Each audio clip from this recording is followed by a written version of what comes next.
بڕیارەکە بڵین دەستوری یان نەدەستوریە سیاسیە بڵین چیە بڕیارەکە دەرێکرد؟ بە تەسەووری من لەبەر ئەوەی کە ئەم داوایە یعنی بەرمەبنای ئەم قرارە بەرمەبنای دوو داوایە. یەکێکیان لە ژمارە 59 ئیتیحادی لە 2012ەوە وەزیری نەوتی اتحادی داوای کردووە لەسەر وەزیری سامانە سروشتەکانی هەرێمی کوردستان لە 2012ەوە حەسم نەبووە. ئەمە یەکیان. دووەمیان داوای ژمارە 100 ئیتیحادی کە لە ساڵی 2019 تەسجیل کراوە. ئەمیش ئەندامێکی ئەنجومەنی پارێزگای بەسڕە کە ناوی عەلی شەداد فارسە لەسەر وەزیری سامانە سروشتەکان و لەسەر سەرۆکی پەرلەمانی کوردستان دەری کردو. داوای دووەمیان تایبەتە بە نادەستوری بوونی یاسای نەوت و غازی هەرێمی کوردستان ژمارە 22 ساڵی 2007. یاتە ئەم دوو داوایە ئێمە بە پێی ئەحکامی عام لە قانونی مڕافعاتی مەدەنی ئەگەر دوو داوا لە ڕووی مۆزوعەوە یەکیان گرتەوە محکەمە ئەتوانێت یەکیان خا بۆ بە یەک مڕافعە بە یەک دادبینی سەریان بکە. بۆیە یەکێک لە 2012 یەکێک لە 2019 بۆ 2021 حەسم کراوە. بۆچی لە 2019 خۆی حەسم نەکرا بۆ لە 20 حەسم نەکرا بۆ کەوتە 21. بە تەسەووری ئێمە بە تایبەت ئەوەی وا لە منەکاوەکو قانونیە کە نەتوانم بڵێم دەستوریە ئەوەیە کە ئەم دادگایە بەڕاستی پێکاتەکەی بۆ خۆی دادگاکە بە خلافی دەستور دروست بووە و پێکاتەکەی بەڕاستی پێکاتەیەکە مخالیفی دەستورە چونکە مادەی حەزەکەم ئەم تۆزیح بم. مادەی 13 لە دەستوری عێراق ئەڵێ محکەمەی اتحادی پێک دێ لە کۆمەڵێک دادوەر. ئەم دادوەرانە پێکاتەکەی دیاری کردووە کە پێک دێ لە دادوەرانی سنفی یەک لەگەڵ فقەهای قانون فقەهای شەریعە. ئەمەی ثابت کردووە ئەوەی کە ئەبێ قانونی پێدەرچێ بە پێی مادەی 13 یەکەم دیاریکردنی ژمارەکانیانە، دووهەم چۆنێتی هەڵبژاردنیان. بەڵام محکەمەکە ئەم قانونی تعدیلی محکەمەیەکە دروست بوو ئەو دوو فیئەی ئاوت کردووە لە کاتێکا بەپێی دەستور ئەبوو ئەو دوو فیئەی تابێ. و بە تەسەووری من ئەم خەلەلە کە لە قراراتی محکەمە دروستە بێ زیاتر تابعی سیاسی پێوە دیارە ئەوەیە کە لەو وەزیفەیە زیاتر محکەمە تووشی هەڵا ئەبێ بە تەسەووری ئێمە کە عیلاقەی بە تەفسیری دەستورەوە هەیە. کێشەکە بنیادیە. قازی یاخود دادوەر جا سنفی یەک بە یا سنفەکانی تر بۆ تەفسیری قانون ئامادە ناکرێت بەڵکو بۆ تەطبیقی قانون ئاماداکرێت. تەفسیری قانون زیاتر ئیشی فقەها بەڕاستی. بە تەسەووری من یعنی ئەم بڕیارە ئەوەندەی بڕیارێکی سیاسیە ئەوەندە بڕیارێکی قانونی بەحد نییە و هەر بۆ خۆی من تەسەورم وایە محکەمەی اتحادی لە دو هەمواری دەستورەکەی لە چەند مناسبەیەک من وتومە کە محکەمەی اتحادی لە دو هەمواری یاساکەی ئەوەندەی ناوەندێکی یەکلایەکردنەوەی کەشە سیاسیەکان ئەوەندە ناوەندێکی تەقاضی و حکومدان بەپێی دەستور و قانون دۆسینەوەتەکە چی بەسێ دۆسێنەوە بە تەسەووری من هەناتەکردنی فرۆشتنی بە تەسەووری من یعنی حەماقەتە ئەگەر دەسەڵاتدارانی هەرێمی کوردستان لەسەر ئەو منهەجەتی کە هەیانە لە مەسەلەی مامەڵەکردن لەگەڵ دۆسیێنەوە دەگەر بەردەوام بن. ئەمە یەک. دوو ئیلغاکردنەوەی یاسای نەوت و غازی هەرێمی کوردستان ژمارە 22 ساڵی 2007 بە تەسەووری من ئامانجەکە بۆ ئەوەیە کە وەفدی متەفاوز لە هەرێمی کوردستان کاچێتە بەغا ئەم قانونە نەکا بە ئەساس بۆ مناقەشە و گفتوگۆ بەڵکو بە تەسەووری من ئەمە بۆ ئەوەیە کە هەرێمی کوردستان حکوومەتی هەرێم ناچار بکات بچێتە ژێرباری ئەوەی کە ئیتفاقیات بکەن بۆ دەرکردنی یاسای نەوت و غازی ئیتیحادی. تا یاسای نەوت و غازی ئیتیحادی دەرنەچێت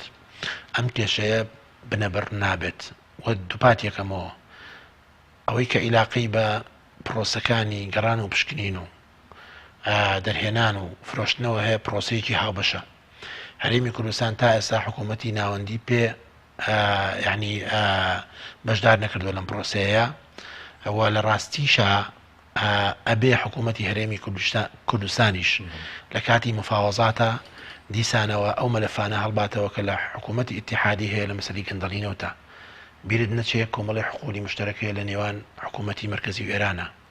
لە پرۆسی ئازادی عێراقەوە ئەم حەقلانە ئێران لە دیوی خۆیەوە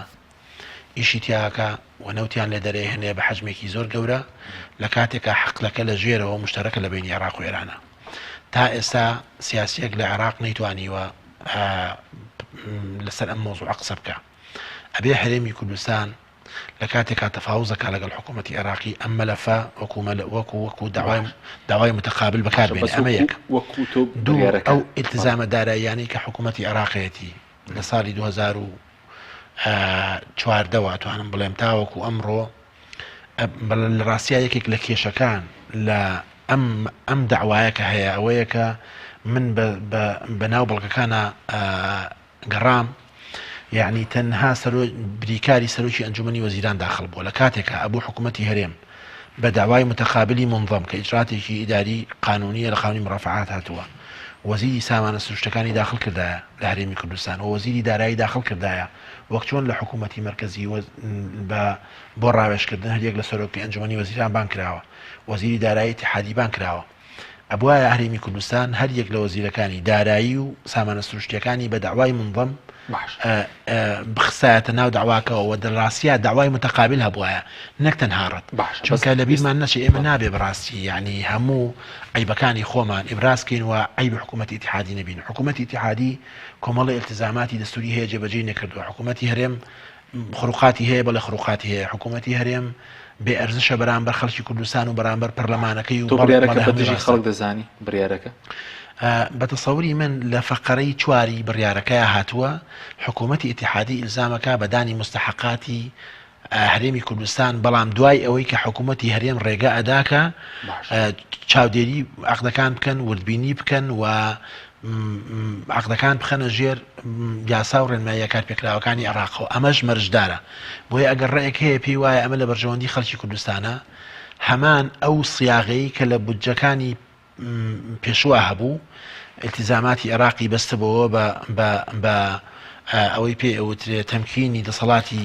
هەرێم بۆ ئەوەی بەغا بێ سەیری عەقدەکان بکات و مراقەبەیان بکات و بیان خاتە ژێر مەرجەکانی خۆیەوە ئەگەر ڕێیەک هەبێ پێی وابێ ئەمە لە بەرژەوەندی خەڵکی هەرێمی کوردستانە ئۆتۆماتیکیەن سبێنێ بەغا ئیلتزامەکە لە ڕاستیە هەڵەیە وانە تۆ بە دژی خەڵکی دەزانی بڕیارەکە تەسەوری من بە یەک مەسافە یاخود دەتوانم بڵێم دژی کیانە سیاسەکەیە وە دژی خەڵکیشە بەڕاستی بەڵام خەڵک ئێستا کە پێی خۆشە سەبەبەکە ئەوەیە ئەم دەسەڵاتە لە هەرێمی کوردستان زۆر ئازاری خەڵکی کوردستانی داوە و زۆر ئازاری ڕوانگەی خۆ دژی خەڵکە بڵێن لەو ڕێسەمەتا خەڵک دەڵێ لە دوای ئەوەی کەنەوە فرۆشە موچە نەما بۆنەونە پێشینەکان نەمان خزمەت گوزاری وەستا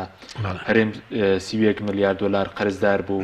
پارەی نەوت بەکارهێنراوە بۆ کڕینی حیزبی سیاسی ڕۆشنبیر بۆ کڕینی پەرلەمانتاری عەرەب ینی بۆچی دژی خەڵک ئەزانی کێشەکە بۆچی دژی خەڵکە لەبەرەوەی کە ئەم ئەگەر لە بڕیارەکە بەهاتابی و تا حکوومەتی ئیتیحادی لەسەری ساڵی تازەوە بۆ نمونە ملزەمە مستحقاتی هەرێمی کوردستان بنێرێ وەنەی بەسێتەوە بە یەکلاییکردنەوەی ئەو کێشانە و بە ملکەشکردنی هەرێمی کوردستان بۆ چاودێریکردنی گرێبەستەکان و نەیبەسێتەوە بە هەڵوەشانەوەی گرێبەستەکان و نەیبەسێتەوە بە کۆمەڵە مەسایلەوە منەموت ئامننا ئەمە لە بەرژەوەندی خەڵکی کوردستانە بەڵام ڕاستیە حکوومەتی ئیتیحادی تا ئەو کاتەی کە هەموو مەلەفەکان ڕادەسەکرێ و پرۆسەی وردبینیکردن هەمی تەواوە بێ ئاور ناداتەوە لە بودجەی خەڵکی کوردستان.